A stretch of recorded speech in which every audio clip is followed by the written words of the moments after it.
করব যত শীঘ্র সম্ভব অধিদপ্তর মন্ত্রণালয় এইগুলি বিবেচনায় নিয়ে আমাদের মাঠে ফিরিয়ে নেবেন। আমরা কাজ করতে চাই, আমরা কর্মবিমুখ নই। অধিদপ্তর যত দ্রুত ভূমিকা নেবে আমরা কাজে ফিরে যাব, যত দ্রুত ভূমিকা আমরা আশা করছি কর্তৃপক্ষের। সম্পদ অধিদপ্তরের সাবেক 2 জন ডিজি আমাদের প্রতিশ্রুতি দিয়েছে দৈনিক হাজিরা রাজস্ব খাতের ভাতা করে দিবে। বাংলাদেশ প্রাণী সম্পদ টেকনিশিয়ান কল্যাণ সমিতির আহ্বানে সারা বাংলাদেশে গত ফেব্রুয়ারি মাসের 10 তারিখ থেকে অনির্দিষ্টকালের কর্মবিরতি চলছে। এই কর্মবিরতি করার আগেই আমরা অধিদপ্তরকে এবং আমাদের মন্ত্রণালয়কে আমরা চিঠি দিয়ে অবহিত করেছিলাম, কিন্তু তারা এটা বিষয়গুলি কর্ণপাত করে নাই। বরঞ্চ এটা না করে বিভিন্ন জেলা উপজেলায় আমাদের এইটির উপরে দমন পীড়ন চলছে। আমরা তার প্রতিবাদে সারা বাংলাদেশে আজকে আমরা করছি, মানববন্ধন করছি এবং এই দাবিগুলিকে যাতে অধিদপ্তর নমনীয় হয় এবং আমাদের এই দাবিকে যাতে মেনে নেয়, এই বিষয়ে আমাদের কর্মসূচি সারা দেশে রমজান মাসেও এটা চলছে। আর আমাদের 7 দফা দাবির মধ্যে আছে, প্রথম দফাটা ইতিপূর্বে আমাদের অধিদপ্তরের কর্মকর্তাদের সঙ্গে যে সমস্ত বৈঠক হয়েছিল সেখানে আমাদের দৈনিক হাজিরা অথবা আমাদের একটি সম্মানজনক ভাতার বিষয়ে যে প্রতিশ্রুতি ছিল সেই প্রতিশ্রুতি বাস্তবায়নের পথে কোনো কার্যক্রম আগায়নি।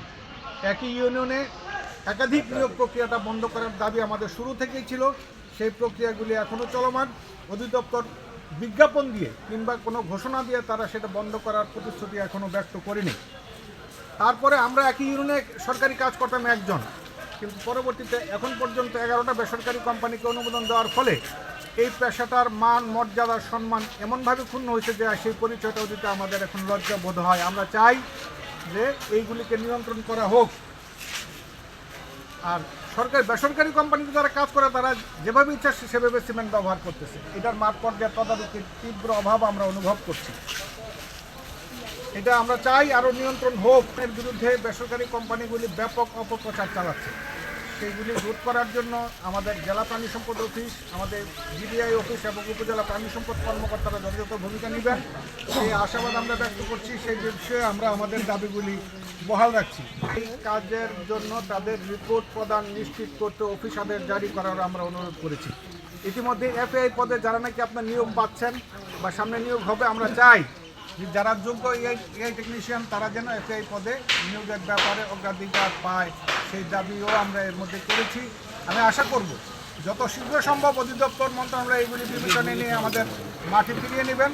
আমরা কাজ করতে চাই, আমরা কর্মবিমুখ নই। অধিদপ্তর যত দ্রুত ভূমিকা নেবে আমরা কাজে ফিরে যাব, যত দ্রুত ভূমিকা আমরা আশা করছি কর্তৃপক্ষের। সম্পদ অধিদপ্তরের সাবেক 2 জন ডিজি আমাদের প্রতিশ্রুতি দিয়েছে দৈনিক হাজিরা রাজস্ব খাতের ভাতা করে দিবে। 24 বছর চলে গেল, আমরা কিছুই পাই নাই। এমনকি আমাদের জন্য ওই মন্ত্রণালয়ে আমাদের দাবি উপস্থাপনও করে নাই। আমরা আমাদের আন্দোলন চলবে 7 দফা দাবি না আদায় পর্যন্ত আমাদের সংগ্রাম অব্যাহত থাকবে। সারা দেশে 5000 এআইটি আপনারা ঐক্যবদ্ধ থাকেন, আমরা আমাদের দাবি আদায় করবই ইনশাআল্লাহ।